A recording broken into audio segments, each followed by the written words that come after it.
Good evening, everybody. We're back. It's a Thursday, so apologies we're a couple of days late. Blame me for being in hospital. As you can see, Liam is unable to be with us tonight. We're not going into it, but just want to send him all our love to his family through this time. And we're all here to support, and we shall miss you greatly this evening. But family is the most important thing. So we'll kick off with the rest of the panel. My co-host for this evening, Jonesy, how are you? I'm good, thank you. Unfortunately, you lot have got me instead. But I'm sure that ain't a problem. But no, same as you, echo. All the, family, all the love, sending prayers as well. So, but no, happy to be here, and I hope everyone's well. Yeah, absolutely. Lovely to see you as always. George, thank you for joining us as well. Your second show of the evening. Yeah, that's all right. It was a bit of a last minute thing with helping Brooksy out as well. So it's just, but yeah, we're all a family. Yeah. And Mark, nice to see you again. Thanks for joining. Thanks for having me on. You just echo what yourself and George you've already said, really, and what's going on there. So, absolutely. And Andy, how are you? Nice to see you again. Nice to see you all as well. Yeah, no, I'm good, thanks. Yeah, I'm really good. I'm looking forward to the show tonight, and yeah, I'll just to echo everyone's sentiments. All our thoughts are with Liam and his family now. Yeah, absolutely. And Ryan is here as well. I think he's dipping in and out, but he'll obviously be back on shortly with us to get us through this evening. And as always, do feel free to put any comments, questions, messages, whatever you like in the chat as we go along. We love the interaction, but always keep it football related as much as you can, just so we can focus on people's questions, because we don't want to miss out any opportunities of good chat throughout the show.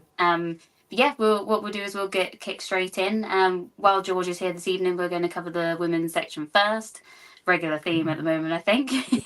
But George can't stay all night, so we're going to kick into that first. And pretty much most of the exciting thing with the women's team at the moment was last Wednesday's game. George, I'll come to you first. Obviously, we all had some pretty crazy predictions last week going into the game, but the first half didn't really go in that direction, did it? Rangers actually set up quite well. Yeah, they definitely played like that low block that we thought they were going to play, but they actually, I would say they're probably the best defensive team that we've come up against in the last 12 months. So they were quite frustrating. Obviously, it was only, was it 1-0 half time? I can't remember. Lots happened since then. So yeah, it was that 1-0 at the start. It's not like when you have those 1-0 games and you think, oh, we need to get the next goal. Because I just thought when we get the next one, then like the floodgates would open. And they did. Jonesy's coming to you on the first half as well before we get into the more exciting side. Obviously, we had Caden Ford score a goal in the first half. A lot of criticism, maybe from me before, on her. What did you make of her first half performance as well and getting stuck in? It just goes to show she was watching the show last week, doesn't it? She probably listened to all that criticism and thought, you know what, I'm not going to have any of it this week, so I'm going to put in a decent first half performance. But no, she was excellent. You can't fault her. We just need more of that on a consistent basis from her. That I'm not going to be harsh on her because she did play very well. But we need to see it more often. It's all well and good against these sort of teams. No disrespect to them, but we need to see it against the likes of the Chelseas, the Man Cities, the later stages if we qualify in this Champions League campaign. Yeah, absolutely. We echo that. Obviously, we support all of the players, but sometimes it's okay to accept that some of them do frustrate you and then make you eat humble pie when they score 4 goals in one game. Exactly. I've always rated Caitlin Ford. Someone go and find those receipts. Completely. I have to eat humble pie on the women's show that I do. Absolutely rip shreds into her before that. I was like, oh, if she don't play well, she could be gone by the end of the transfer. So I don't know. She might have been busy, like watching both the shows. So, but I think she's just proved that she's got a position to fight for. Because I don't think ultimately she gets in that first choice, first 11 anymore. So, because obviously we have Beth Mead, we have Cadenti, and then we have Russo. So when she's putting performances in like that, it gives the onus a bit of a headache, doesn't it? Yeah, absolutely. And it's always the best headache to have, isn't it? Andy, I'll come to you. Just thinking about what George said there with Caldente coming in, we've got more, obviously Beth Mead coming back into what she was before her injury. It's the best headache to have, isn't it? Having these players available and all firing at the same time. Yeah, absolutely. I'm sure Jonas is really happy with the strength, on, particularly on that side of the pitch. So yeah, there's some... they've all got different things to offer as well, which is quite exciting. Caldente has got that individual kind of bit of brilliance. She's got Beth Mead can slip passes in or see passes that others can't sometimes. Caitlin Ford, the great enigma, isn't she really? Because physically, got everything you want in a player in that league. She's got pace, power. She's got that aggression about her, but just massively infuriating. She's a bit like the kind of the women's Martinelli. Yeah. Just kind of she'll always put a shift in, but ultimately that final ball just kind of drives you crazy. But I've done her no harm getting them few goals against Rangers, that's for sure. That's quite funny, that, because that's what I actually called her in the stand on Wednesday when she scored the first goal. Yeah. Did you? Harrison. Yeah. Makes sense. There's a good point. Mark, just coming to you quickly. Did you see any of the game or hear any of the result from last week? Saw a few of the goals. That's about the height of it. Obviously, look, it was hugely important and significant win given the history last season. Obviously, we didn't want to go out at this stage again. And obviously, we've since the Rangers game, we've won again against Rosenborg. Probably not as complete or as compelling a performance, but 1-0 does the job just fine. And seemingly from listening and reading, people who know more about than me, the draw hasn't exactly been unkind to us for the next round. So we're 2 games away from the group stages, which is we can't be in any better a position at this stage of the season. So I think it's imperative that we qualify. I think that's a non-negotiable, to use one of Mikel Arteta's phrases. It's a non-negotiable qualifying for Champions League for the women's league. It's now 2 years in a row. Just won't be acceptable with the quality of players we have and the investment that's been made in that squad. Yeah, absolutely. And you make a good point as well. Andy, I'll come back to you. Just thinking about last season, obviously we've talked about, unfortunately, the timings of the World Cup ending, going into the knockout stages of the Champions League, and we just didn't really kick into it. But how big of a loss that was throughout the season. Following the year before, obviously, in the Champions League, we got to the semi-finals, had those games and those big moments at the Emirates as well. But to miss out on that last year is just devastating, wasn't it? Oh, it was horrendous. I mean, the one thing that kind of we all look forward to is the Champions League, and we should have been a part of it. To go out like we did, it was just awful. It was really surreal, wasn't it? When because right up until the whistle went, I just kept expecting us just to get that goal, and then we'll go on to then win the game. But with it just not materialising, it was massively frustrating, hugely. I mean, it must have been pretty devastating for the guys in particular, and the manager and the club itself must have budgeted for a Champions League run at some point. So, full stadiums, maybe that kind of thing it would have been. But yeah, hopefully we can rectify it in the next couple of weeks. Yeah, absolutely. And Jonesy as well, the opportunity once we get hopefully through this next couple of games against Bracken, that we will have the opportunity to have 3 extra games at the Emirates as well, on top of what we've already got for the WSL. Like, how amazing is that to have about 11 fixtures at least at the Emirates this season? Yeah, no, it'd be amazing. The more women's football at the Emirates, the better. Meadow Park is lovely, don't get me wrong. I love, how close it is to the action, and it feels like a proper old school ground. But a Champions League night at the Emirates, especially with the women's team, I've been to a few. I've been to Juventus, I've been to Wolfsburg. They are pretty special nights, and it helps. I can take my daughter. It's across the road for me. I know that's a bit horrible for some of you who've got to travel so far, but that commute. That 5-minute walk is dreadful, I'll tell you that. But no, it's great. I can get slightly longer walk for me. But it's brilliant. I can get her over there on the Champions League night, something she hasn't experienced yet.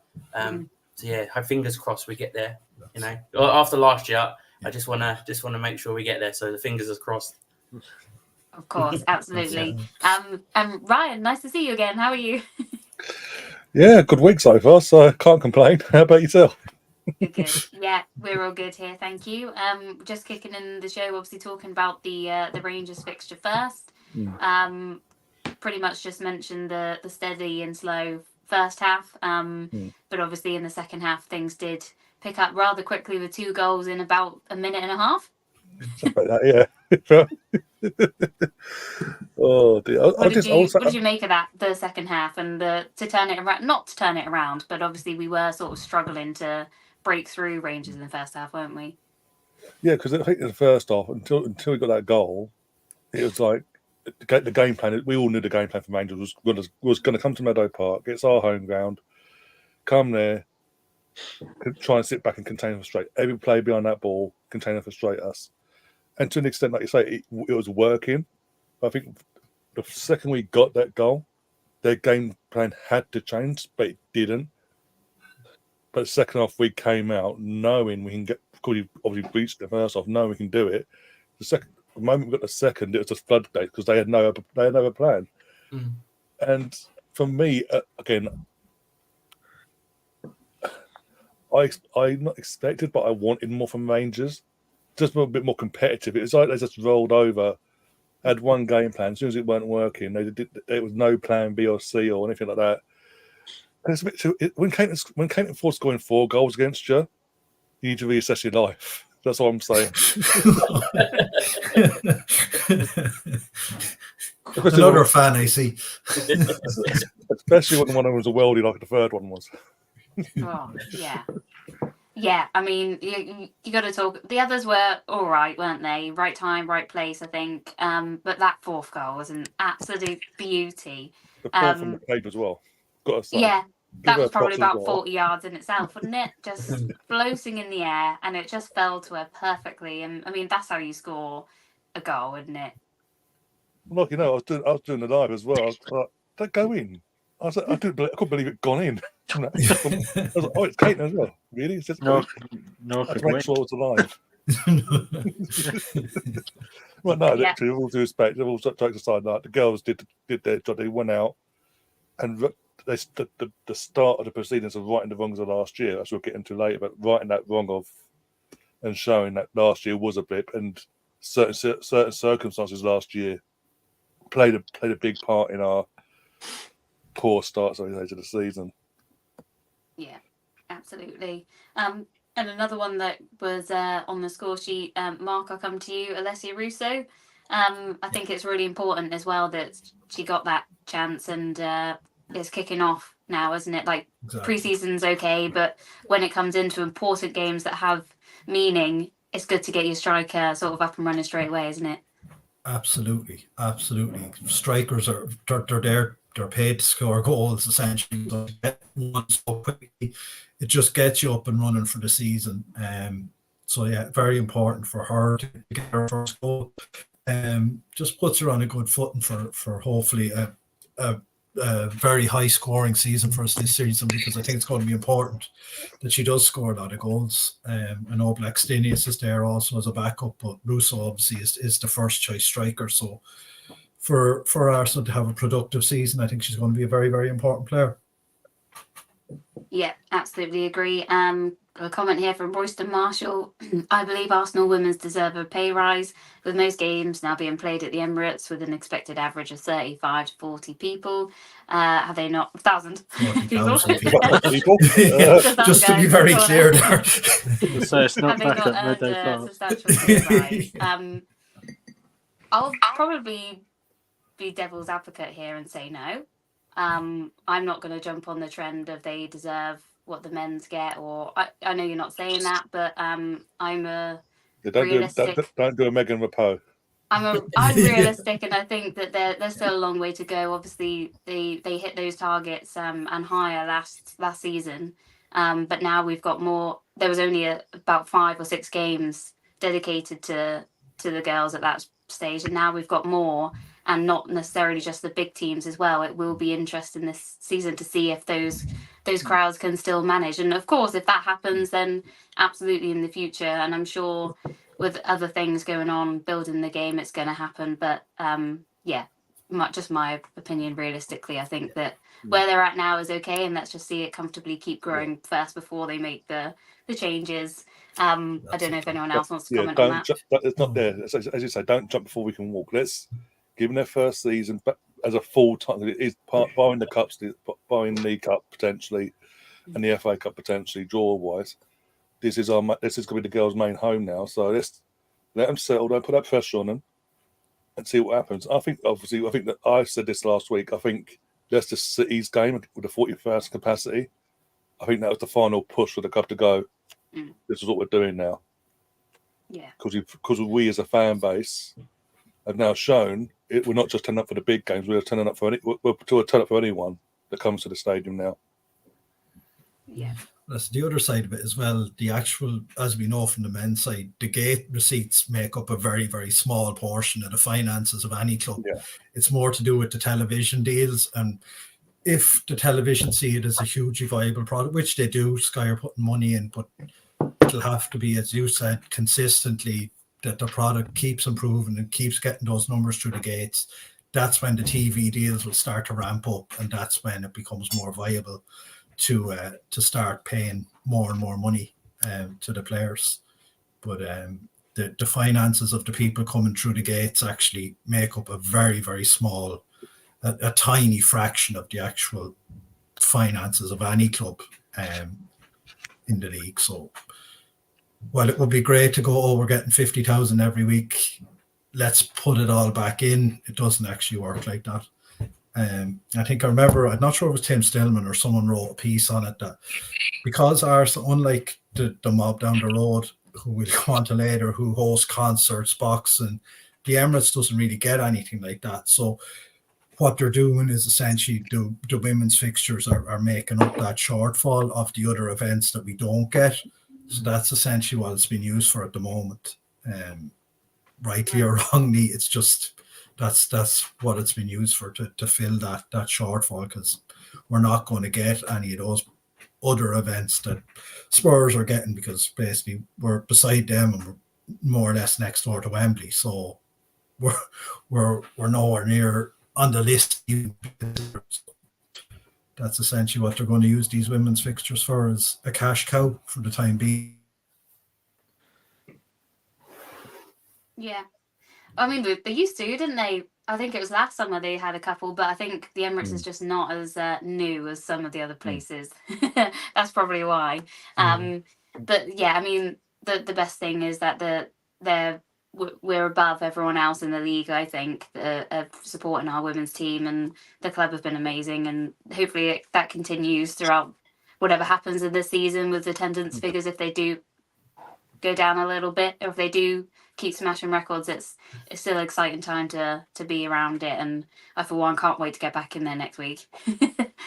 And yeah, just finally, George, I'll come to you. Obviously we had a penalty as well later on in the game. Who else but Kimmy Little to tuck it away? Yeah, it was. I was so glad she scored it, because last season she'd missed a couple, and I thought, oh no. But yeah, I thought, to be fair, I thought actually Kim Little played quite well. I know there's a lot of talk around the Arsenal women's fan base at the minute. Could this be her last season? I don't want to face that moment, because I just think she keeps that whole midfield so glued together, and the experience she has. But yeah, I was kind of glad she got the penalty. Kind of rounded off a bit of a perfect performance, really. Yeah, absolutely. And I might be wrong, because we don't have the graphic with us tonight to confirm, but I think there was something like her 43rd goal in the Champions League. Yeah, I think it was. Yeah. But I mean, I know she's been around for a couple of years, shall we say? But that's just an absolute mental stat for a central midfielder as well, isn't it? Yeah. Yes. I think people forget like how great she's been for Arsenal in both of her spells as well. Like, so, yeah, she's been there for a long time, but you think some of the players that she's played with and seen go by, and she's still probably, and some, I'd say last season there were some games and she was still the best player on the pitch by miles. So whatever she's doing with her diet and all that, keep doing it, Kim, because we still want you for another 50 years. So exactly. Andy, I'll come to you on that as well. Just thinking of it, obviously she's been there for years, obviously come through when she was younger, and like George said, she's been to other clubs, come back. She's also in the end of our season gone over to America to play for a bit to keep fit, and then came back for our season.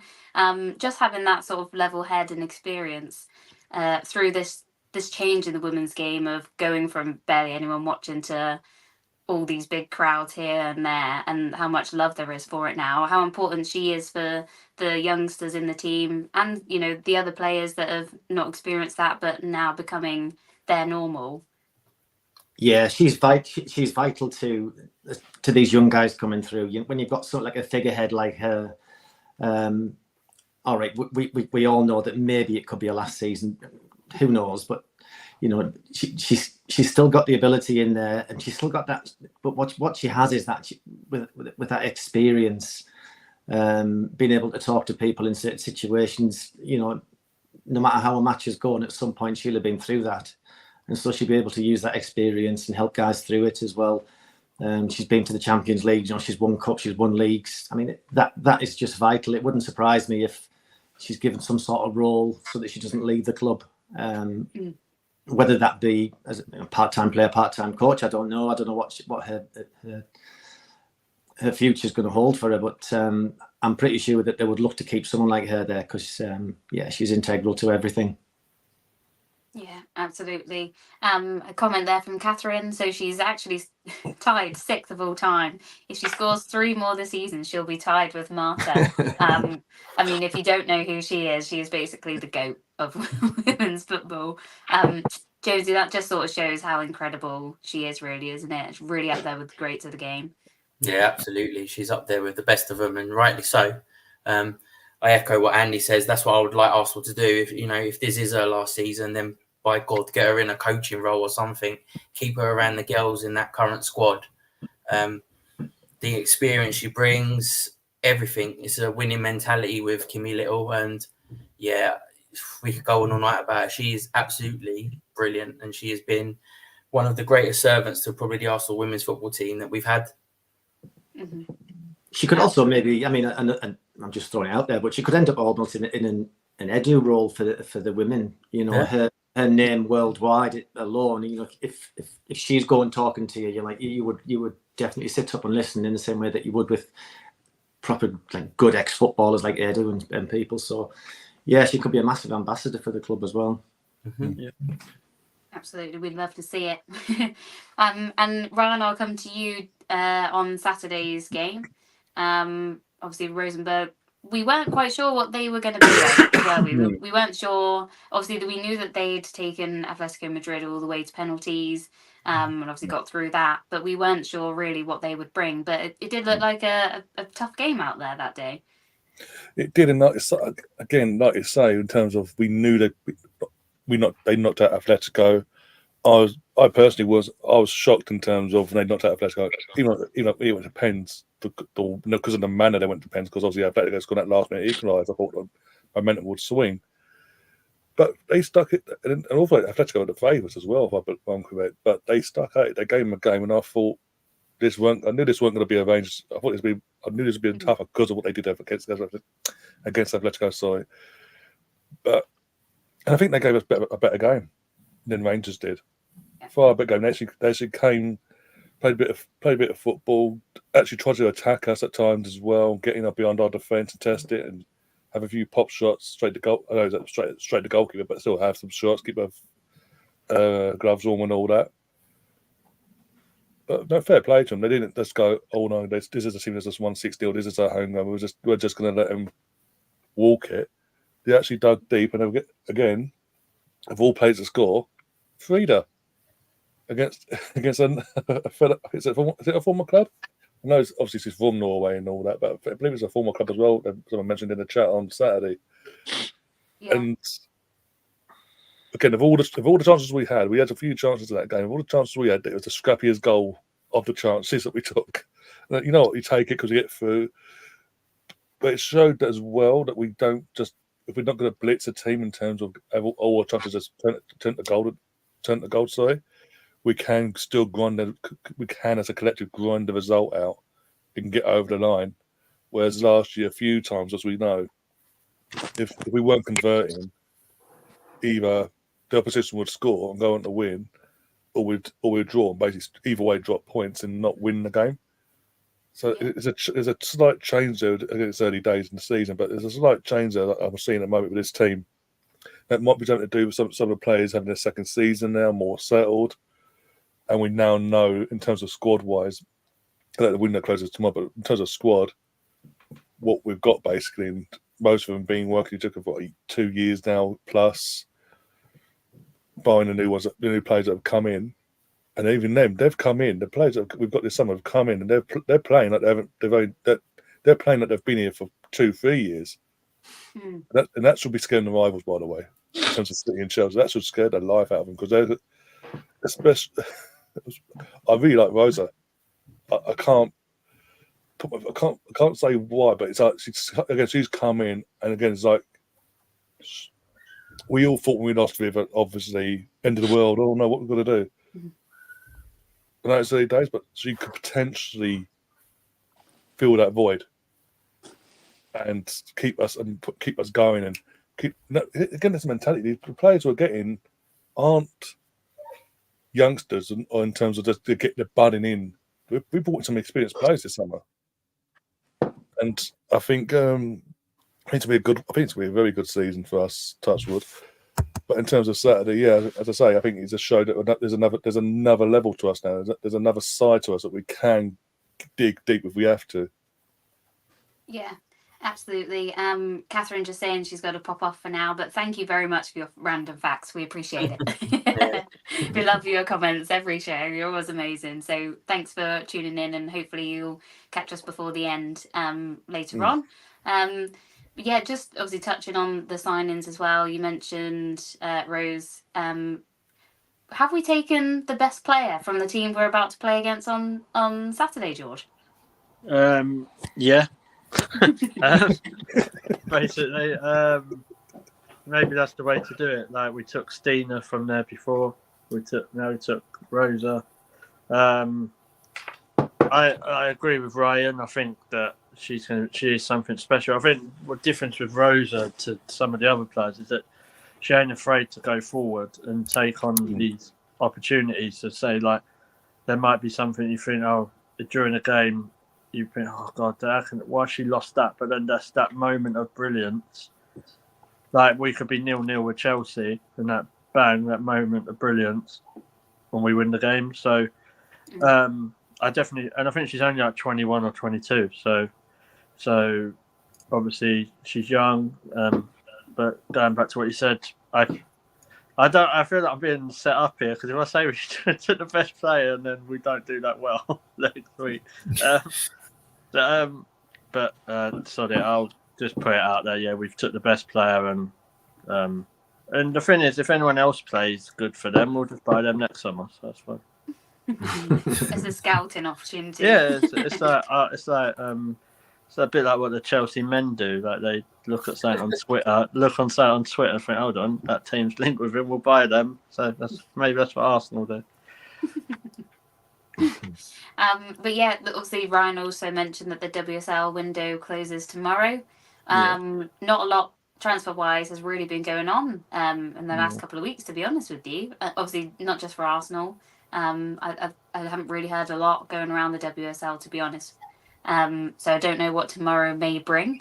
But I'll go around Robin and see everyone's thoughts of a potential incoming, or anyone that you might like to see through the door before the end of tomorrow. I think you all know mine, so I'm not going to say it. So I'll see if anyone else mentions it. Jonesy, I'll come to you first. You probably will mention it first. Kira Walsh.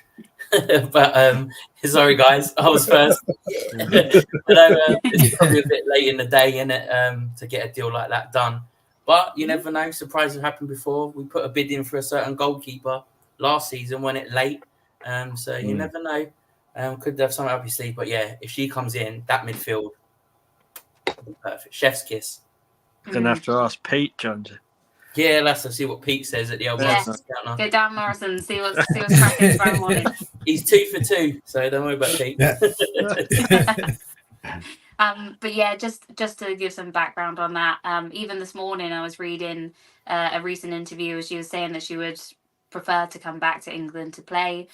She's heading into the last 12 months of her contract, so obviously it's a chance of Barca to either cash in a little bit on her now, which they could get, maybe not what they paid for her at this stage, but they could get a good value back, or do they keep her within the team for that extra year and let her go for free next year? Would be, there's one to look out for tomorrow, I think, because you never know what can happen.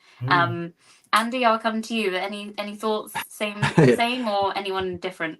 Oh yeah, copy and paste really. Kira Walsh, I mean, she's just outstanding, and if we could get her in that centre mid, yeah, it could be a really exciting season. But it's all very quiet at the moment, so we'll just have to wait and see. Let's hope it's ticking along in the background.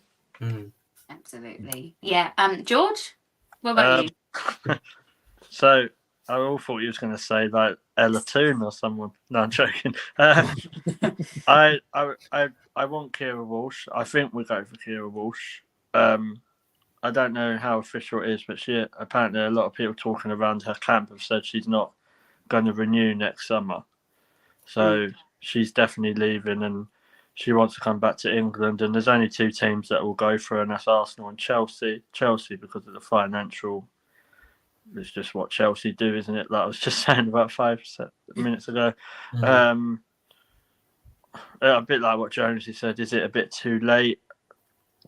My only issue with it is if we're getting Kira Walsh, that's going to cost a lot of money.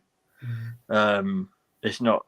It could be to like near on like 400,000-500,000 for just her, because Barcelona, I don't think they're that bothered if they lose out, because maybe they think the money that she'll make them in that time will kind of cover that. But yeah, I would probably say my only one I think we really go for is Kira Walsh. I think we might, like a couple of the youngsters might go out on loan somewhere. Yeah, to be honest, I can't think, apart from a Kira Walsh position, where else really we would need. Because the players that we've brought in have kind of challenged the positions that we needed. So obviously Viv's had her replacement, and Cadente's playing on that left, what we needed.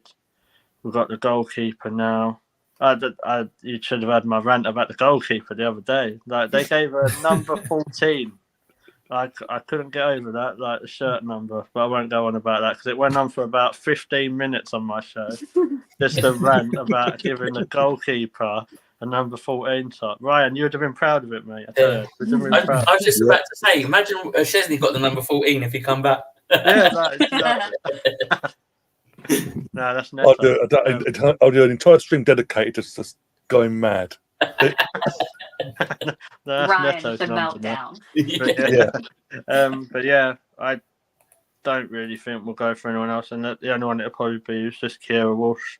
But what I did see is that I must have misread it, because I think it was a record-breaking summer this season for money spent in the WSL, and I think it was something like 4-something million or something.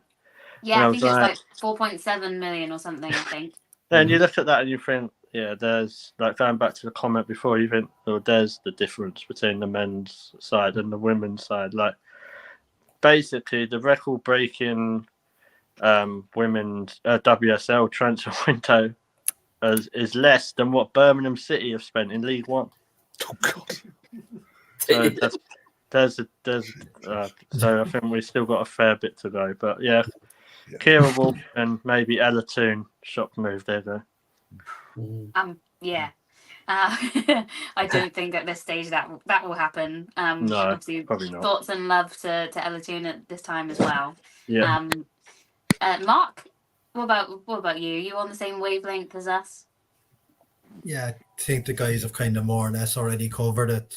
There's not a whole pile I can add to what's already been said. I think given it's so late and that was going to be done is probably already done, and it'll probably be something similar to what we had with the men's side with Sterling. It's only if an opportunity comes up late in the day that the trigger will be pulled on any transfer. Yeah, I appreciate that. Ryan, lastly, any difference, or you basically just waiting for the planes tomorrow? Yeah, I'm by Heathrow. So I'll just stalk Heathrow for the next 24 hours. Don't worry. If anything happens, I'll give you a thumbs up in the old chats. Much obliged. Yeah. Everything out the orbit. Oh look, there's Kira. No, it's just plane leaving Barcelona. Yeah. I just seen the plane go over. Look, this is her plane. Look. No, yeah. All jokes aside, no, literally. I don't think behind Kira Walsh, I don't think there's anyone out there we need really.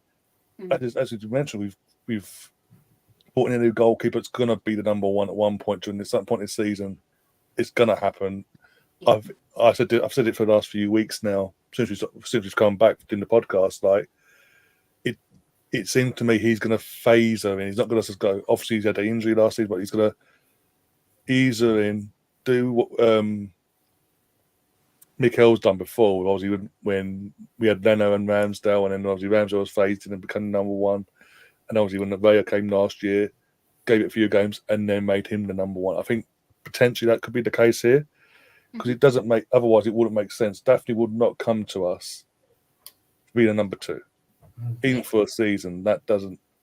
Yeah, so I think it's going to be more of a phasing there. We've got her, we've got our midfield boosted in terms of playing left 8 or Viv replacement as well. I think bringing Kira in that position itself pretty much completes our squad. It's that position itself. Bolster that up, and what a way to bolster with a world-class CDM that is Kira.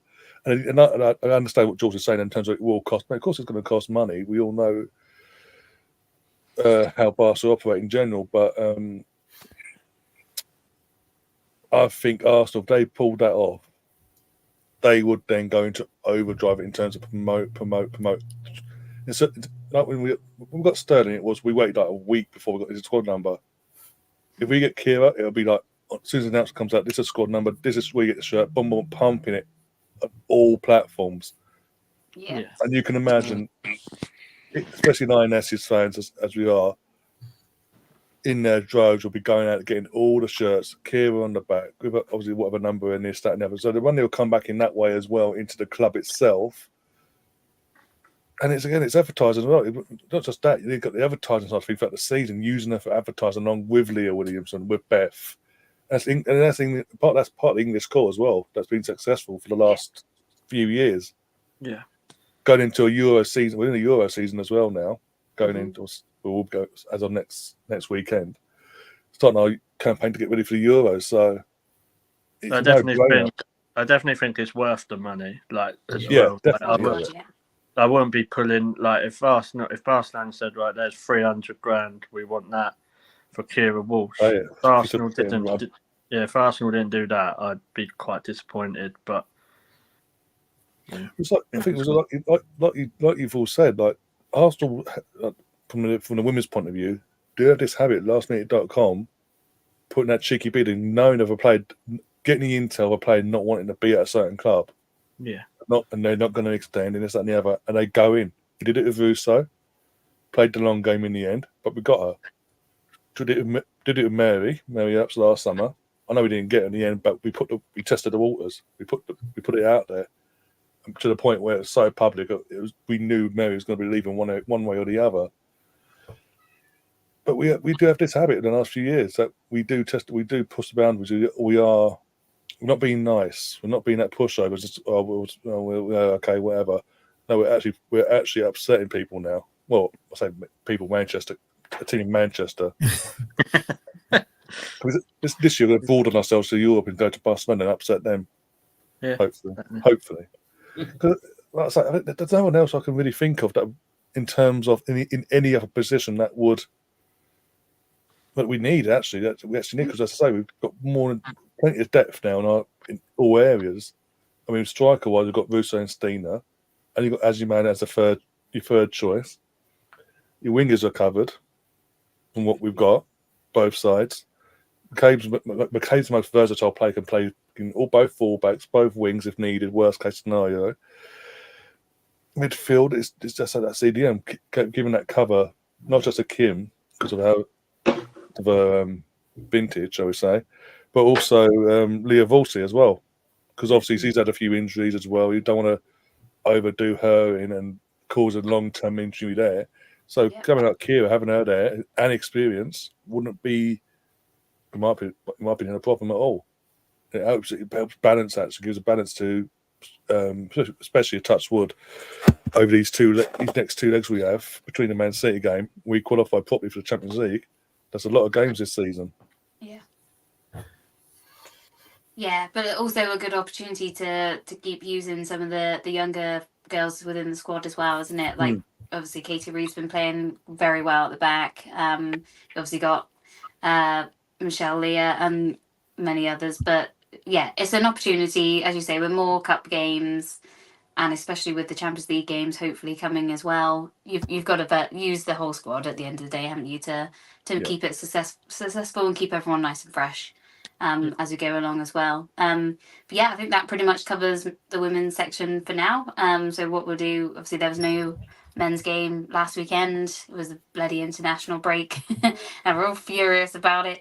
But of course, it's one of the biggest ones coming up on Sunday afternoon. So we'll head straight into it. Jonesy, what are you even feeling for the weekend now after this horrible, horrible international break? I don't know how I'm feeling. I'll be pumped up before the game, don't get me wrong, but at the moment it's just I've got like an international break hangover. It's like lurking over me after what's happened with Calafleury, and obviously Odegaard is the big one. But like I say, it's a North London derby. If the players there are up for it, then we'll win. Do you know that's what it is to me? That's what a derby is. Form book goes out the window. I don't know, that's the old cliche, isn't it, when it comes to a derby? But it really does. So I reckon we'll still play well. Don't get me wrong. Like, I'm still thinking we're going to win, but it'll be a lot more tighter and a lot more harder than I thought it would have been without the likes of obviously Odegaard and stuff like that now. So, but yeah, I just want to batter them. That's how much. Like, literally, I don't care who's on that pitch. Just batter them. I hate them. Literally hate them. But it's going to be tough. It will be tough now without Odegaard. That midfield, I know I've seen so many formations this last 2 days. I don't know if it's people that playing Football Manager or sorting out the FPLs. I've seen more formations, but whatever he goes with, I trust him. If Havertz is in midfield, he's in midfield. The players know their job. They know what they've got to do. North London is red, and let's fucking have it. Yes, yes, that's what we want. Andy, I'll come to you. Obviously, I know Liam wanted to ask you some more questions on this sort of matter, but one of the most important ones he wanted to highlight was obviously your feelings from being in the academy, building up to these games and playing in these sorts of fixtures. Do you want to talk to us about your experiences there? Yeah, absolutely. Yeah. When the Spurs game was coming up, my youth team coach Pat Rice, he's Arsenal through and through.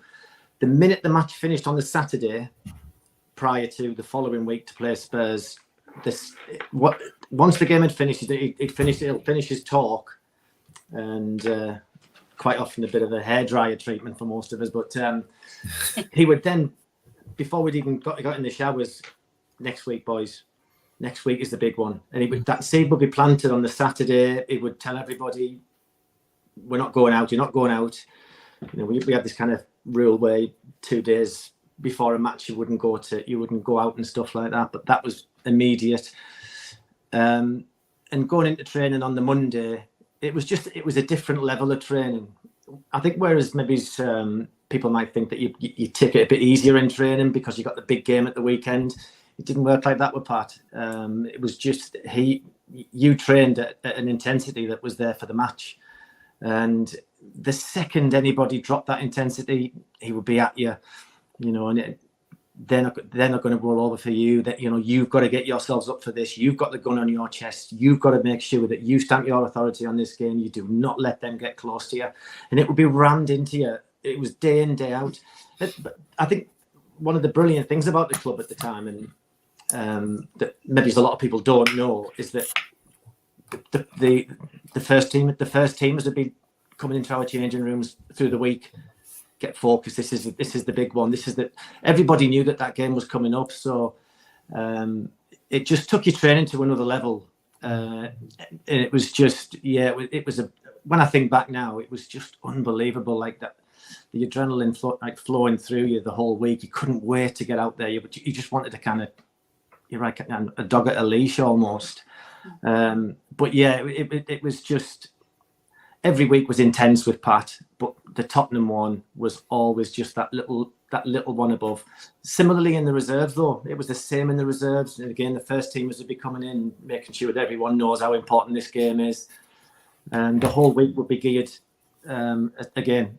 So you'd play a lot of attack v defence, and and that would be relentless, and you'd be setting up their defence as Spurs would set up, and then you would go at that, and then you would flip it around, and we would defend against what we know was going to be coming at us, and all our jobs. It was drilled into you, even more so in that week. But as I say, with Pat Rice, it was you never really got a day off, to be honest. He was incredible, but even more so in that week.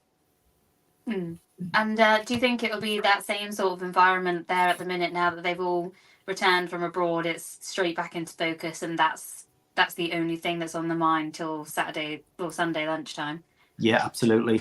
Coming back from all the flights from around the world, all the players that have been out there and playing, the ones that stayed behind, you're just fully focused on it. This is the one game in the season, particularly, where you're acutely aware of what's coming, and you kind of almost have that extra zip in training.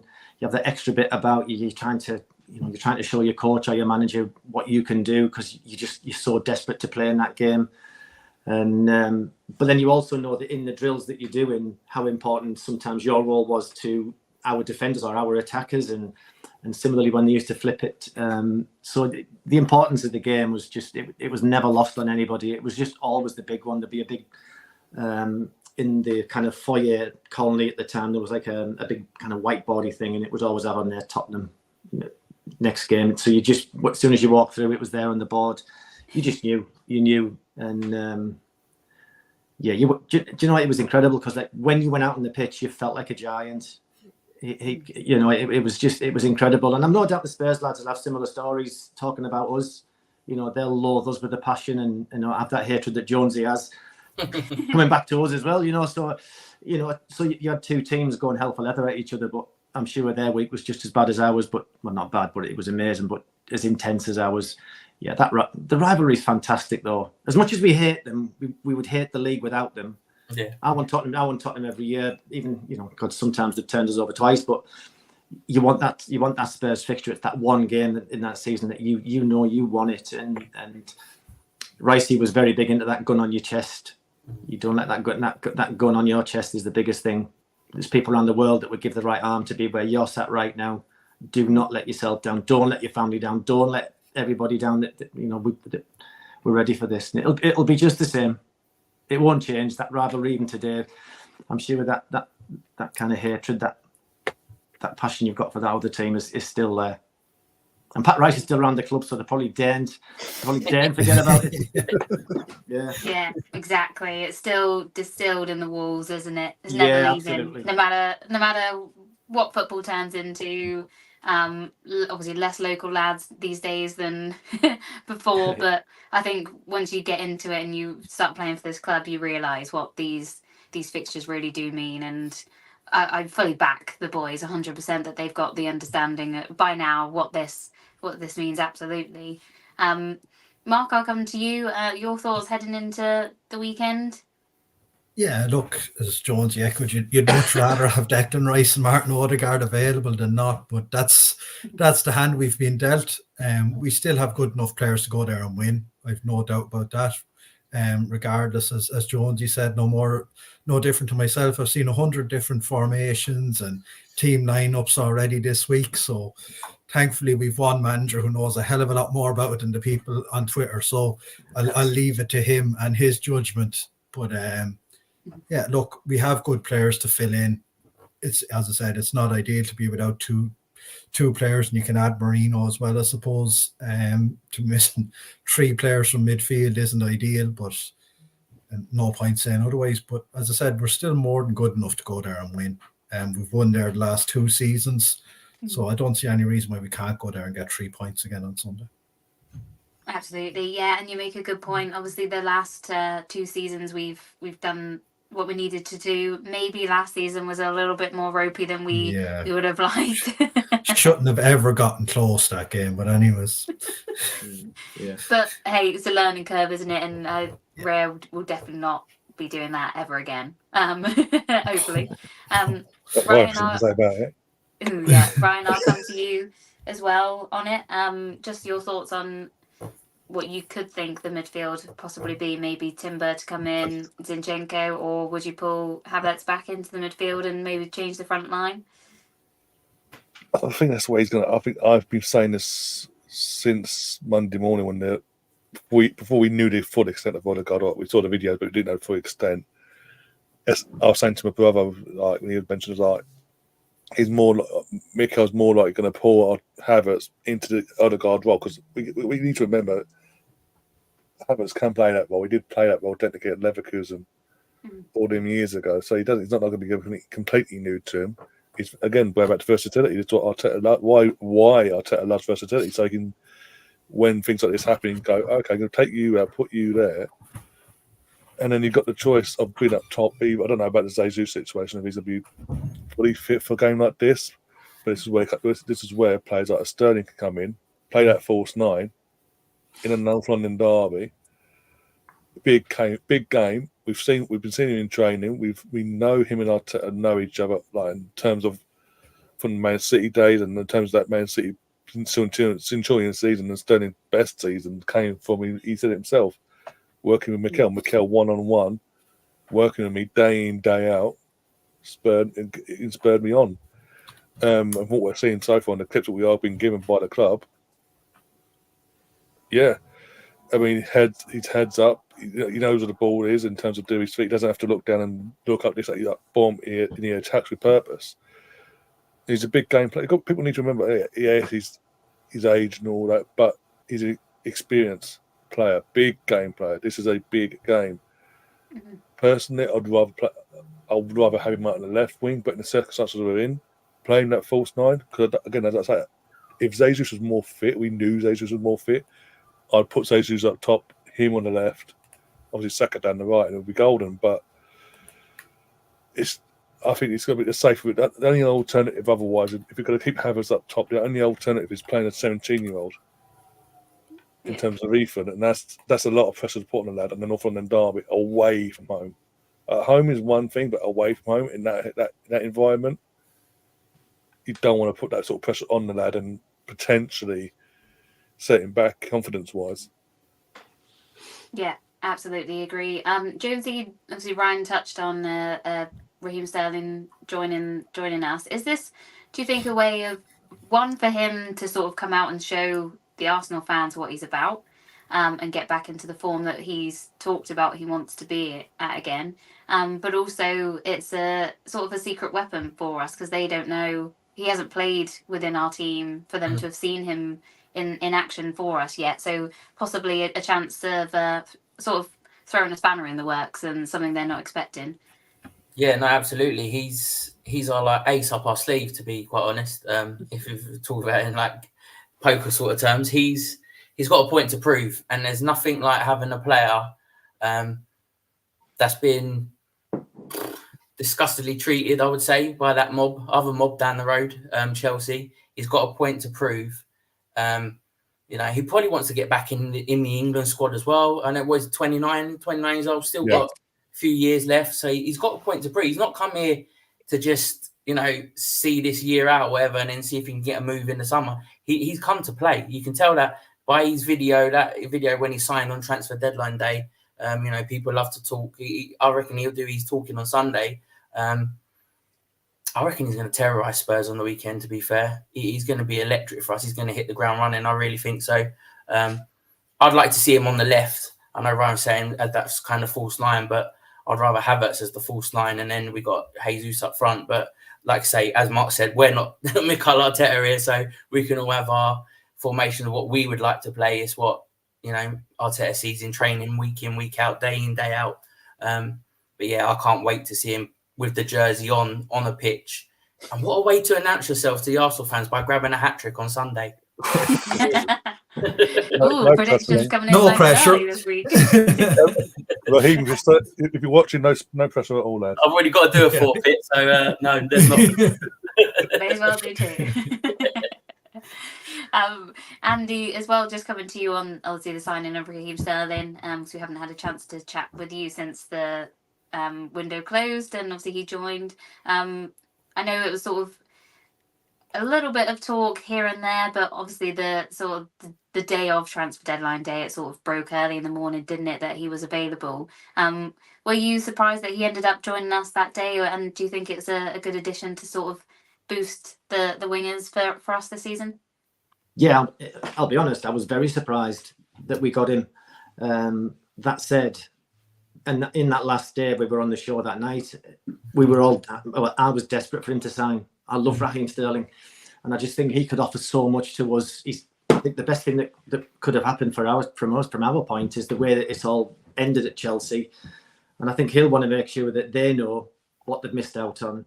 Because let's be honest, I mean, I watched him in pre-season. I think he played against, I can't think who they played against now, but he was probably one of their best players. He was outstanding, and there was spells last season when he was on it. When he's on it, he's almost untouchable, and I really think coming here with a point to prove is going to be massive for us. I really do, and I think we might all be surprised with him with an inclusion in the starting lineup at the weekend, possibly.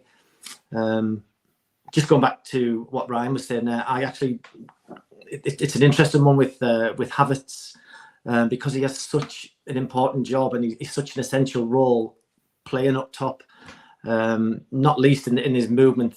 When he can pull centre halves all over the place, he's got quite cute movement. But if you watch us play, David Raya will strike more long balls than what Edison will strike, or any other top keeper for that matter. Because what he's able to do is he's able to ping that ball into Havertz. Because with his back to goal, he's awesome. He can put his body in. He can kind of either get flick-ons or he'll try and control the ball. And if he can't control it, he makes it that difficult that we're then pouncing for second balls, and then we play from much further up the pitch, and we become very good at that. If you watch that ball from Raya, he pings it into Havertz, and he'll be surrounded by our boys will be going in close, and then we then got that step up the pitch. So it's an essential role to us, and to then drop him into a centre midfield role, we lose that out ball that we're so used to playing. But ultimately, it is Arteta. Again, it wouldn't surprise me if he chucks Jesus in. It's just a little curveball, because one thing about Jesus is he's always phenomenally fit. He's always sharp. Some players take sort of 10, 15 games to get back into the swing of things. He can get back into it sometimes a bit quicker. But yeah, the signing of Sterling, I think it's a masterstroke. I really do. I think he could be a massive surprise to everybody. Not least, I think he'll want to get his England place back as well. He's got that to fight for as well. He's looking at the people in front of him, and I'm sure Raheem Sterling's thinking, well, I know that when I'm on it, I'm better than you. So what better chance to prove it than to come to us and help us win the title, eh? Exactly. Ryan, I'll come to you, because obviously this fixture in the last couple of seasons has notoriously been towards Easter, hasn't it, and going into the last sort of section of the season. But to have this fixture obviously away so early on in the season, 4 games in, do you think it's one of those perfect times to get it done and out the way? Yeah, I mean, quite simply, yeah, because obviously, as you say, like the last couple of years, it's been the second half of the season, either in January, a busy period, or back end up with 2 of the last 3 years, or all 3 being away from home at the time. And now they seem, basically, especially last year, going what we were going for, obviously they were more up for it. They wanted to upset the party, but obviously their players didn't, thankfully, because their players are what their players are. Tottenham is what Tottenham is, but getting it out of the way this on this side in terms of the away game first, I'm all for it. Like, go there, their fans will be up for it, but their players again, and then I'm seeing certain fans on their side of things, even with our situation of no other guard, Ricardo being a potential 50-50 at the moment. We don't know what's going on there until tomorrow's press conference. We'll get a full light of that. Moreno and all that. Like, the situation we're looking at ourselves that we're discussing now. I'm seeing Tottenham fans going, we have to win, but they're not. There's not most of them. You get the odd couple YouTuber ones going, we're gonna do it. We're gonna batter Arsenal. You know. But anyway, but most of I've seen are like they're still on edge. They still don't believe in their team. In terms of we're Tottenham. This is the Tottenham side as well. Coming into this game on the back of a defeat to Newcastle, who, from the Newcastle point of view, even the Newcastle fans say themselves, they haven't started the season brilliantly in terms of performances and from what they would hope for now at this point. I mean, Southampton at home first game, they said it wasn't their best, even though they had the man sent off and all that. It wasn't at their very best in general. But Newcastle have become there, but again, like us, they're bogey. But St James's Park has become a bogey ground for them in the last few years. And Newcastle didn't. I watched that game, Newcastle Tottenham the other week, and Newcastle didn't. Tottenham weren't great themselves, but Newcastle didn't play great. If it had been a draw, it'd been a fair result, but put it that way. And yet Newcastle found a way to win, basically, and because Tottenham was just Tottenham, and that's the simple thing. That's the simplest thing about it. I mean, they're all bragging about. This is what does my head in with Tottenham fans. They all brag and say, "Oh, Mickey van der Ven, he's the best. He's one of the best centre backs in the Premier League in the world." The guy's hamstring. He's literally been in this league just over a year. His hamstring is made of biscuits. It's that hamstring of his snaps more times in the knickknacks. You get out a package, you go, you break him in half and all that. It's ridiculous. And they're comparing him to Gabriel. Gabriel's consistent in terms of he's reliable week in, week out. You cannot say Touchwood. Yeah, touch wood. You cannot tell me a player that has a hamstring like in spaghetti or knickknacks or whatever who's not reliable fitness wise is a better centre back than a centre back that's actually plays in, week out on a consistent basis for his club and is a part of the best centre back pairing in the league, if not Europe at the moment for the last 12 months. But and then again that sort of goes in our favour is that, again with him with hamstring. As far as we're aware, that's a 50-50. We don't know if he's available for them, thankfully. The other alternative is Romero. Like, who's sitting here fearful that Romero is going to cause us defensive problems or aerial problems from the attacking point of view? He's a good defender, don't get me wrong, on his day. But he has a red fuse about him. You can get under his skin, like we've seen last season a few times, you can get him sent off. Yeah, he can be got at. He's not the hardest person to wind up. Put it that way. You put a Kai Havertz there or Raheem on him for a few minutes in and everywhere, run at him and cause him havoc. Yeah, and then I think the Tottenham fans that are holding back, have got a right to hold back because their team aren't good enough. I said this back in the last season. Ange got found out because Ange is so out there. With his tactics of the high line being the main part of his tactic, like that's it. We ain't going to change that for love or money. A lot of teams found him out in the second half of the season, as we know, and I think that was without Europe. Now you're adding a European fixture list into now Premier League schedule. There's a lot more games now in the European schedule as well. Mm-hmm. And how much they haven't started off well. 1-0 against Leicester, lost to Newcastle. We battered Everton though. With all due respect, so did everyone else. Yeah, but so if you put our under 18s and under 21s combined, put a squad together with them, they'll probably beat this Everton side with all due respect at the moment. Yeah. So I'm not worried. I know it's at their place. I might be naive, but I'm not worried. The knuckle draggers as they are, and I think we will go there because of this whole situation. We're going to go there with the pressure off to an extent because everyone will be expecting being at Tottenham to do us over to an extent. Even the media will be like, fantastic. We'll just go there. Okay then. Try your best. You still got to come up against our mean machine of defence and goalkeeper, who's had a great start to the season so far, touch wood. Do what you can, and we'll just break. You can do what you can, but we'll just break it down because we've still got Saka, we've got Martinelli, we've got Stanley, we've got Trossard, we've got Kai, who's in the form of his life at the moment for the last 9 months or so. He's been in the form of his life. Come at us, but we'll you do what you do, but we'll still break you down, and even without Declan in that midfield in terms of for set pieces, taking corners, our setup now isn't naive enough to go, oh no, we ain't got Declan. What do we do? They would have been practicing with the players that didn't go away. The majority of this international break, they've been practicing with them, figuring out if any of them could fill that void. Technical, and obviously once the team got back fully in the last 48 hours, seeing if they haven't already, anyone else that's come back. We ain't naive. We ain't stupid. We've got a set piece coach that does a good job. That's been pretty much unbiased, put it that way. But no, I think we'll be fine. Unlike Liam, I can back my team to win on Sunday. I still back us to win, in spite of our captain being out, in spite of no Moreno, in spite of anything else that comes our way between now and Sunday afternoon. Yeah, absolutely. Mark, I'll come to you as well.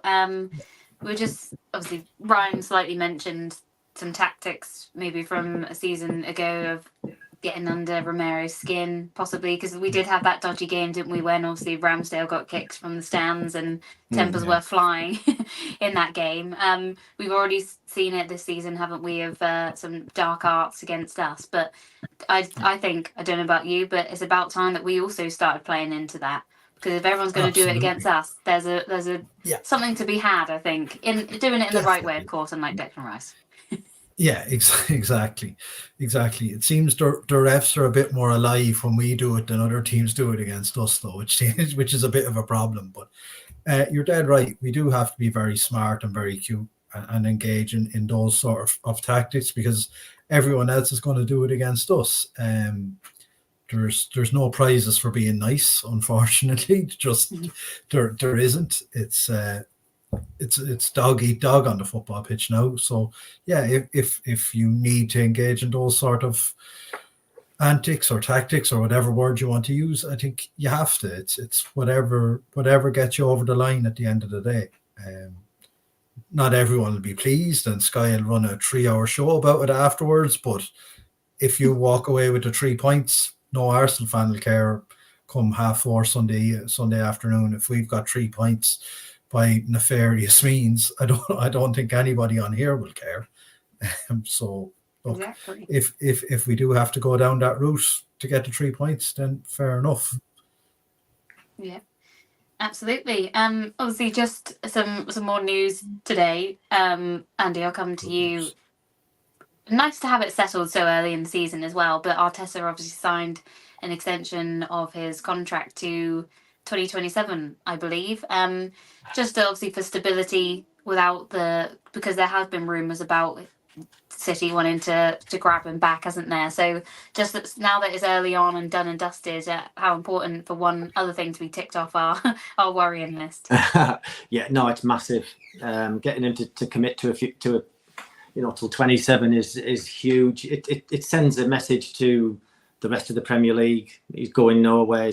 We've got more to do, more to build, but also it sends a message across the world as well. When we're looking for the best players now, because we can be in for anybody pretty much now. Having Mikel Arteta still there, doing what he's doing, because everyone knows this project we're under at the moment and how amazing it's been. Yeah, it's a phenomenal sign, and it really is. I think the players seem to buy into everything he says. He's almost like godlike to the players when you hear them talk about him. this intensity that he has. I love hearing him talk about how intense he is. I think, just what you want. There'll be nobody messing around in training and nobody quite giving 100% because he's that intense. He watches all the players. Yeah, I think it's a colossal signing. It's as good as signing Mbappe to get him to commit. Yeah, absolutely. Jonesy, your thoughts on the news today? Yeah, brilliant news. He's one of the most talented young managers in world football, isn't it? And we've got him. People say that he's only with us till he wants the Barcelona job, he wants the City job. No, he don't. He's happy at Arsenal. He's staying at Arsenal, and the board and Edu and the rest of them have backed him to the hills. They're not just going to do that to someone who they thought was going to be off in the next few years when the old ball fraud goes. But hopefully he stays around like even longer than this, because what he's building at that club is amazing. We've all seen it. You've been in the ground, all of us here, since he's changed everything. Arteta, when Wenger come in, he changed the culture of this club completely, amazingly.